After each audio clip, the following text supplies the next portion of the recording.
Para aquellos que quieren mejorar su vida devocional, para los que necesitan ayuda espiritual, para todos los que desean un contacto diario con Dios, presentamos Radio Amanecer en Estudio, un alimento espiritual para tu alma.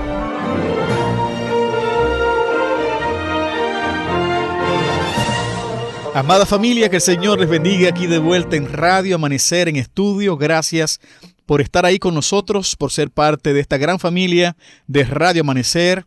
Nos sentimos más que honrados al saber que usted dedica de su tiempo, ese tiempo tan valioso, al estar conectado con nosotros cada día y poder recibir del conocimiento de la palabra de Dios. Reciban un abrazo a la distancia en este mes de diciembre, ya hoy 2 de diciembre. Y qué bueno saber que el Señor ha estado contigo, que el Señor te va a continuar cuidando, que el Señor seguirá proveyendo, que aún en tus problemas, en tus dificultades, en tus crisis, tú puedas saber que hay un Dios grande, nuestro Jehová, que es fortaleza en el día de la angustia, y Él conoce a toda persona que en Él confía. Gloria a Así Dios. que Dios te bendiga en esta hora, Pastor Matos, que el Señor te guarde. ¿Cómo te sientes? Muy bien, pastor, contento. Estamos a 19 días de la ofrenda de gratitud, pastor. La cuenta regresiva, líder. Estamos Así es. restando días y hemos de agradecer a Dios cada día, agradecer a Dios porque Él ha sido bueno con nosotros. Hasta aquí ha cuidado nuestras vidas y nos da la oportunidad de poder alabar su nombre, de poder gozarnos con nuestros seres amados, nuestras familias, poder tener un empleo, poder tener salud y poder testificar a otros de su amor, de su cuidado, de su grandeza, de su pronto regreso, como se estaremos estudiando en esta hora, para que preparemos nuestros corazones y preparemos a un mundo para ese acontecimiento tan grande que es la segunda venida de Cristo. Amén, amén. Pastor, hay un texto que memorizar que yo imagino que usted por lo menos la mitad se sabe. Juan 1:18, cuénteme. A Dios nadie le vio jamás. El unigénito, que es Dios, que está en el seno del Padre, Él lo dio a conocer. Casi, líder. ¿Cómo que casi? Sí, casi. No, te faltó un pedacito. No. Repítelo. A Dios nadie lo vio jamás. El unigénito. El Hijo único. El Hijo único. Sí, es verdad, perdí ahí. Adelante, repítelo. A Dios entonces nadie ahora. lo vio jamás. El Hijo único, que es Dios, que está en el seno del Padre, Él lo dio a conocer. Excelente, pastor, excelente es nuestro texto para memorizar esta semana. Yo espero que así como el pastor Mato, que ya se lo sabe, él se lo sabe en realidad, usted también pueda conocer ese texto que expresa la verdad de la divinidad de nuestro Salvador Jesucristo, que es el camino, la verdad y la vida. Vamos a orar para inmediatamente proseguir con el estudio que corresponde a este día. Querido Padre, gracias te damos por la bendición de estar de vuelta acá con el fin de estudiar tu palabra. Nos has conducido hasta este momento, nos has bendecido con tu palabra, sigues presente en nuestra vida y estamos más que felices al saber que muy pronto volverás por nosotros. Que esta lección de hoy, Señor, prepare nuestra vida para el encuentro contigo. En el nombre de Jesús. Amén. Amén. Y amén. Pastor, ciertamente volveré. El acontecimiento más esperado, más trascendental, el más grande acontecimiento que se dará a la humanidad es la segunda venida de Cristo. Jesús está hablando en palabras claras a sus discípulos y palabras de esperanza. Si usted nota, el capítulo 13 de San Juan termina diciendo: hijitos, aún estaré con vosotros un poco, me buscaréis, pero como dije a los judíos, así os digo ahora a vosotros, a donde yo voy ustedes no pueden ir. Un mandamiento nuevo os doy, que os améis unos a otros como yo os he amado, que también os améis unos a otros. En esto conocerán que son mis discípulos, si tuvieres amor los unos para con los otros. Simón le dijo: Señor, ¿a dónde vas? Jesús le respondió y le dijo: a donde yo voy no me puedes seguir ahora, mas me seguirás después. Pedro le dijo: Señor, ¿por qué no te puedo seguir ahora? Mi vida pondré por ti. Y Jesús le dijo: ¿tu vida pondrás por mí, Pedro? De cierto te digo, no cantaré el gallo sin que me hayas negado 3 veces. Así termina el capítulo 13. Pedro afirmando que va a permanecer firme, que va a permanecer fiel a Dios, a Jesús, aún pase lo que pase. Pero Jesús, viendo a Pedro, escuchando a Pedro diciéndole estas palabras, él, por el ojo de la fe, está viendo a Pedro más adelante ya negándolo y le está afirmando a Pedro: me vas a negar 3 veces. Y es en esas circunstancias que nos llega el capítulo 14. Pedro, aunque tú me vas a negar 3 veces, te dice: no se turbe tu corazón. A los discípulos, aunque todos se van a escandalizar por mí, no se turbe vuestro corazón. No está en ustedes. Crean en Dios y crean también en mí. Es en mí que ustedes pueden permanecer. Es en mí que ustedes pueden lograr realmente lo que el Padre quiere que se haga en la vida de cada creyente. Crean también en mí. En la casa de mi Padre hay muchas moradas. Si no fuera así, no se los hubiera dicho. Jesús le está diciendo a Pedro: la seguridad no está en ti. La seguridad, a los discípulos, no está en ustedes, en lo que ustedes quieran o pretendan hacer. La seguridad está en la promesa de mi Padre, está en la obra que mi Padre me mandó a hacer en sus corazones, en sus vidas. Por eso, crean en Él y crean también en mí.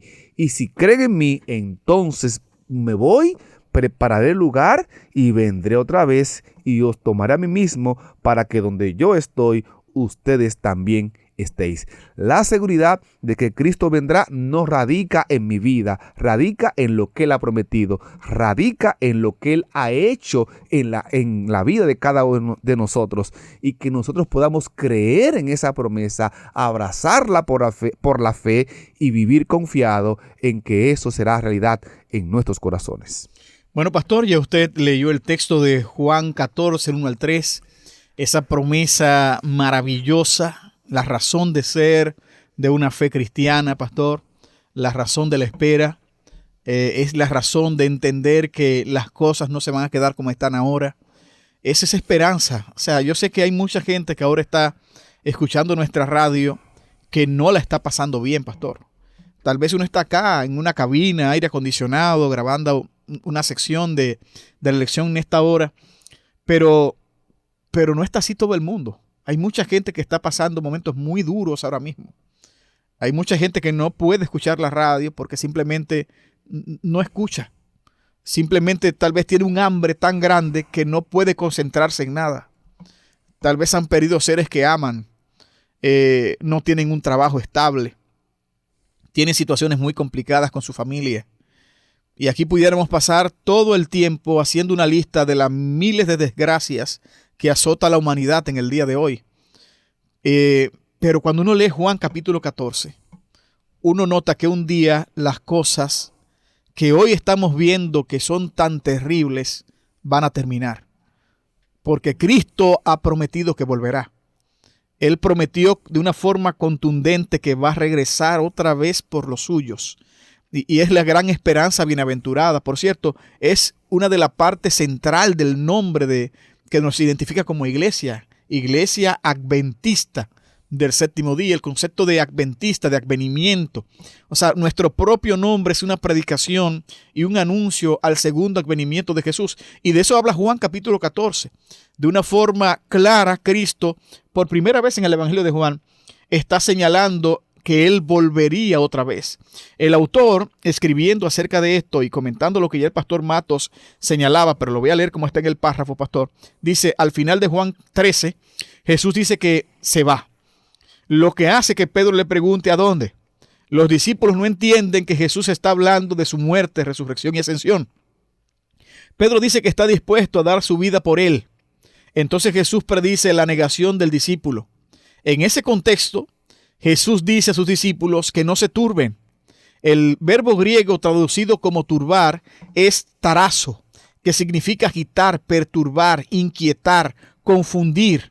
No era de extrañar que los discípulos se sintieran confusos ante las palabras de Jesús acerca de su partida. Pero para contrarrestar sus temores, les habla de la casa de su Padre, donde hay muchas habitaciones. Y es interesante la aclaración que hace el autor pastor del concepto de habitaciones, porque muchas veces nosotros decimos, el Señor fue a preparar mansiones para nosotros. Ahora, el texto no dice mansiones, queridos oyentes. El texto original dice que el Señor fue a preparar moradas, que es una traducción correcta, pero esas moradas deberíamos entenderlo como habitaciones, no mansiones, sino habitaciones, como en una posada. Él va allí a prepararles un lugar. Sus palabras van más allá de la tormenta de la cruz, hacia el momento en que regresará para redimir a su pueblo. Está mirando hacia el momento en que toda esta tragedia del pecado termine de una vez por todas, presenta el autor. Y qué interesante esta aclaración. A mí me llamó mucho la atención el concepto de el Señor fue a preparar habitaciones para nosotros. Porque una habitación, pastor, denota cercanía. Me explico. Yo te puedo hacer una mansión a ti y regalártela. Y aquí no estamos minimizando en torno a lo que Dios dará a sus hijos. Cosas que ojo no vio, ni oído yo, ni ha subido a pensamiento de hombre. Son las cosas que Dios tiene preparadas para nosotros. Así que será una cosa simplemente inimaginable. Pero el texto de Juan 14 presenta un mensaje de cercanía. O sea, Cristo vendrá y estaremos otra vez cerca de Él. Es el sentido central de Juan 14. Él hará una habitación en su casa para mí. O sea, yo no voy a habitar lejos de Él. El concepto de Juan 14 es la idea de que ya no me voy a apartar más de mi Salvador. Es cierto que me voy, pero yo voy a volver. Y te he preparado una habitación en mi casa para que estés conmigo. O sea, ya nunca más me voy a separar de ti. Juan, si bien es cierto, presenta el sentido del advenimiento de Jesucristo, pero también presenta el enfoque de esa venida. Cristo viene para estar cerca de nosotros otra vez. Y viviremos con Él en su casa. Él ha hecho una habitación para mí, la ha preparado para mí, para que yo esté cerca de Él para siempre. Y qué promesa tan maravillosa la que tenemos en Juan 14, pastor. Es una gran promesa, es la bienaventurada esperanza de los redimidos. La seguridad de la promesa de la segunda venida de Cristo no radica en el acontecimiento, no radica en lo que las profecías bíblicas dicen, radica en el que hizo la promesa, en el que prometió. Sí, señor. Él dijo, ciertamente vengo en breve, ciertamente voy a volver. Y esa promesa que hizo Jesús es lo que le da realeza, le da verdad a eso que realmente Él prometió. En Daniel, capítulo 7, verso 27, nos dice, y que el reino y el dominio y la majestad de los reinos debajo de todo el cielo sea dado al pueblo de los santos del Altísimo, cuyo reino es reino eterno, y todos los dominios le servirán y obedecerán. Esta declaración que aparece aquí en Daniel capítulo 7, verso 27, está dentro del marco de la visión que Daniel tuvo, donde él no entendió lo que la visión desde el capítulo del versículo 3 hasta el versículo 13-14 de Daniel. Daniel no entendió la visión y oró y le pidió a Dios que le ayudara a entender la visión que había tenido. Y cuando el ángel viene a explicarle la visión, le dice que el reino es dado a los santos del Altísimo. Ve a un hijo de hombre y que el reino le es dado, versos 13 y 14, le es dado a ese hijo de hombre. Pero cuando Daniel pregunta o indaga por la explicación de la visión, en la explicación no se le habla de que el reino le es dado al hijo del hombre, sino que ahora el reino le es dado a los santos del Altísimo. En 2 versículos, el ángel le explica a Daniel lo que él vio en la visión desde el versículo 3 hasta el versículo 13. Y ahora Daniel dice, no, me explicaste muy poco, explícame otra vez la visión. Y luego entonces el ángel vuelve y le da una segunda explicación, luego que Daniel pregunta por segunda vez, y en la segunda explicación les da un poco más de detalles de los acontecimientos que han de envolver la segunda venida de Cristo, los acontecimientos finales, y luego termina diciéndole nuevamente que el reino le es dado aquí en el verso 27 a los santos del Altísimo. En otras palabras, el reino que es ganado por el Hijo del Hombre, por Jesús, es ahora entregado a los santos del Altísimo. La victoria de Cristo es la victoria que le garantiza a su pueblo, a sus hijos, a través de las edades, que es real, que esa victoria es para nosotros. Y es por eso que aquí en Juan capítulo 14, la promesa de que Jesús fue a preparar un lugar para cada uno de nosotros y que volverá a buscarnos, es ese reino que Él ganó, es ese reino que Él conquistó por su sacrificio, y que ese reino es para cada uno de los que creemos y confiamos y hemos entregado nuestra vida cada día a Él. El autor pastor también escribe algo que me llama bastante la atención en torno a la segunda parte del texto. Él dice, Jesús dice, y después que me vaya y les prepare el lugar, vendré otra vez y los llevaré conmigo para que donde yo esté, ustedes también estén, en Juan 14:3. Es claramente la promesa de su segunda venida. Ahora, el autor pregunta, ¿en qué se basa nuestra confianza en esa promesa? Muchos dirían que en el cumplimiento de la profecía bíblica, y eso es cierto. Pero en Juan 14:3, la base de esa confianza se establece de manera diferente. En el idioma original, la afirmación vendré está en tiempo presente, vengo o estoy viniendo. Este uso del tiempo verbal presente en griego se conoce como futurista y sirve para referirse a un acontecimiento futuro tan cierto que se describe como si ya estuviera ocurriendo. Por lo tanto, una traducción válida de la aseveración de Jesús podría ser, les aseguro que volveré. La base de nuestra esperanza en el regreso de nuestro Señor no es simplemente el cumplimiento de la profecía bíblica. Es además y sobre todo nuestra confianza en quien hizo la promesa, como usted decía, pastor. Él dijo que ciertamente regresaría por su pueblo. Podemos poner nuestra confianza en esa promesa en virtud de quien la hizo. Y qué interesante es la seguridad que hay en el texto. O sea, es cierto que Cristo no ha venido, pero el texto está escrito como que ya vino, porque es algo tan seguro su venida, como que lo podemos dar con un elemento de certeza y de seguridad, como que ya ocurrió. Hace un tiempo yo hablaba acerca del concepto de Romanos 8:30 y cómo Pablo decía y nos glorificó. Es la misma idea.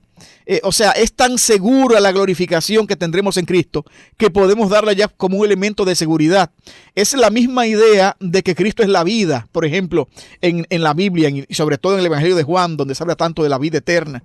Ya yo tengo vida eterna asegurada en Cristo. Es como que ya yo la tengo hoy, porque hay un concepto de seguridad en lo que el texto está presentando. Y eso nos da tanta felicidad a saber que nuestro Salvador Jesucristo cumplirá lo que ha dicho, porque Él dijo que lo haría. O sea, Él tiene toda autoridad, todo poder, toda certeza, y su promesa se constituye en una realidad en nuestros corazones. Así que Cristo viene muy pronto.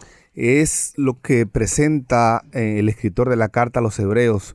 Conforme a la fe murieron todos estos sin haber recibido lo prometido, sino mirándolo de lejos y creyéndolo y saludándolo y confesando que eran extranjeros y peregrinos sobre la tierra. Creer en la promesa de la venida de Cristo no es algo simplemente que decimos. Cuando lo decimos, lo profesamos, es algo que se encarna y es parte de nuestra vida. Nos apropiamos de esa promesa como una realidad presente ya en nuestra vida. Y es esa apropiación, es tomar esa promesa y es hacerla realidad en nuestra vida, es lo que nos hace vernos diferente, enfrentar las situaciones que enfrentamos cada día de una manera diferente, sabiendo que fiel es Dios, que cumplirá realmente lo que ha prometido. Así vivieron los antiguos y así también vivieron y murieron los discípulos y los cristianos del primer siglo. Los pioneros también tomaron parte y se apropiaron de las promesas que Dios les había hecho. Y es esa apropiación, como ya he dicho, la que nos hace concebirnos de una manera diferente hoy.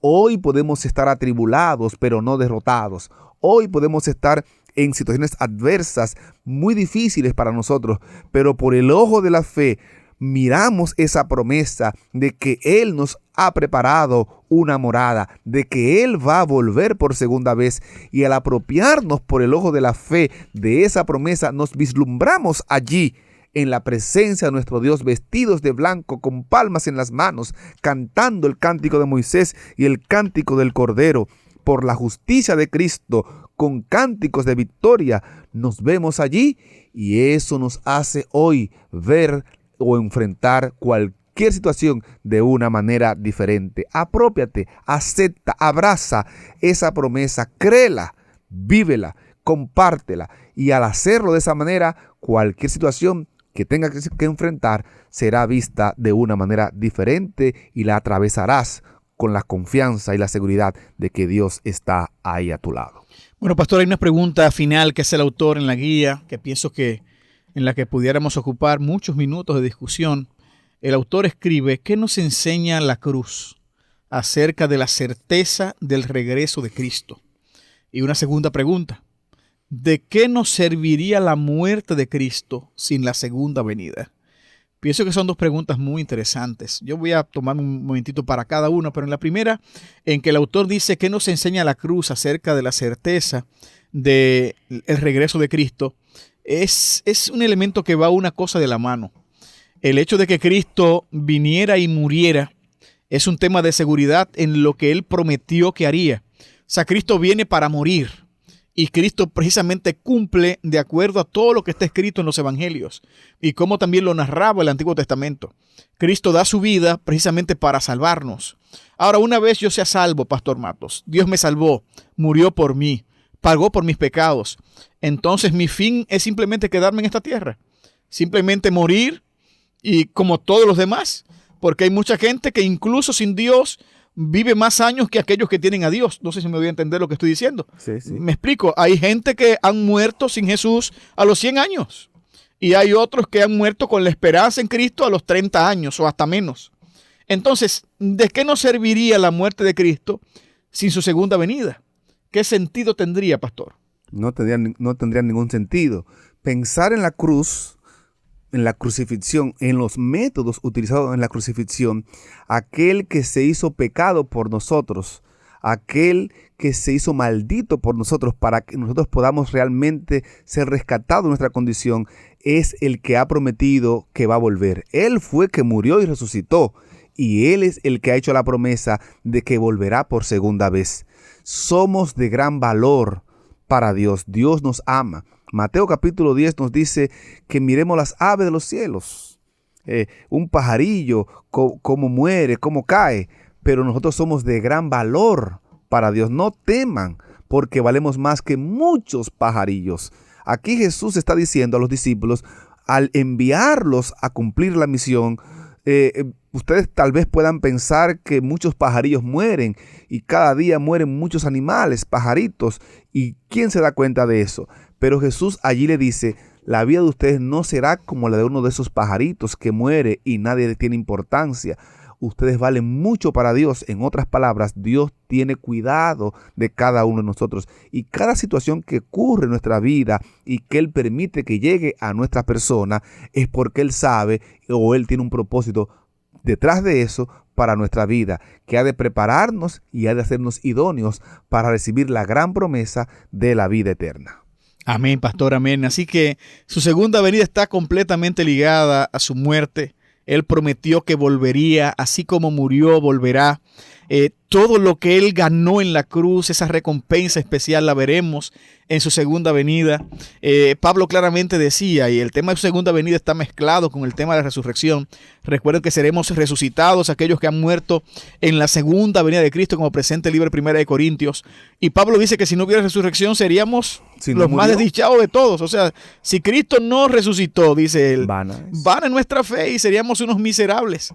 Pero Cristo resucitó, y no solamente resucitó, volverá otra vez. O sea, la promesa está claramente consignada en la Biblia.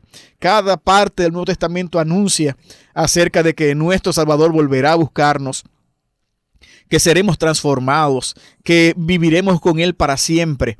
Y qué linda la promesa de Juan 14. Él ha hecho una habitación para que yo viva cerca de Él para siempre. Y la garantía, pastor, de que eso será una realidad es que muchos sepulcros de muchos que habían muerto con la resurrección de Cristo también se abrieron, nos presenta Mateo, y eso también nos da seguridad de que su muerte nos da esperanza de que su segunda venida será una realidad para nuestras vidas. Así es, un testimonio precioso. El deseo de todas las gentes, en la página 617, 618, Elena escribió: no se turbe vuestro corazón, dijo, creéis en Dios, creed también en mí.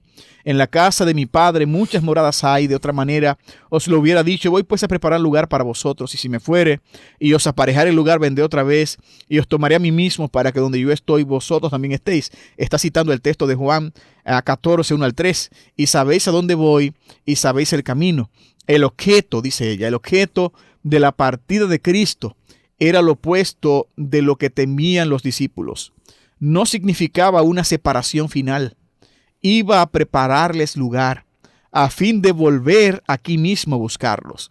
Mientras les estuviese edificando mansiones, ellos habían de edificar un carácter conforme a la semejanza divina. Damos gloria a Dios porque el Señor ha preparado habitación para nosotros. Cristo nos dará cosas maravillosas. Y pronto, muy pronto, familia, muy pronto, ese pesar que está sobre nosotros terminará, porque nuestro Rey vendrá en las nubes a buscarnos a cada uno de nosotros. Gracias, pastor, por ese comentario final. Así, con esa meditación, queremos invitarles para que en este momento nos acompañen en una palabra de oración. Gracias, Dios, porque ciertamente volverás. Amén. Tu promesa es una realidad. Y hoy queremos apropiarnos por la fe de esa promesa y hacer frente a cualquier situación que estemos enfrentando, sabiendo, Dios, que fiel es el que prometió y que cumplirás esa promesa ayudándonos en esta circunstancia por la cual podamos estar pasando cada uno y atravesar por ella, sabiendo que le daremos muy pronto la vida eterna. Bendice a cada oyente y cada una de nuestras vidas. Lo rogamos y lo pedimos en el nombre de Jesús. Amén. Amén. Para aquellos que quieren mejorar su vida devocional, para los que necesitan ayuda espiritual, para todos los que desean un contacto diario con Dios, hemos presentado Radio Amanecer en Estudio, un alimento espiritual para tu alma.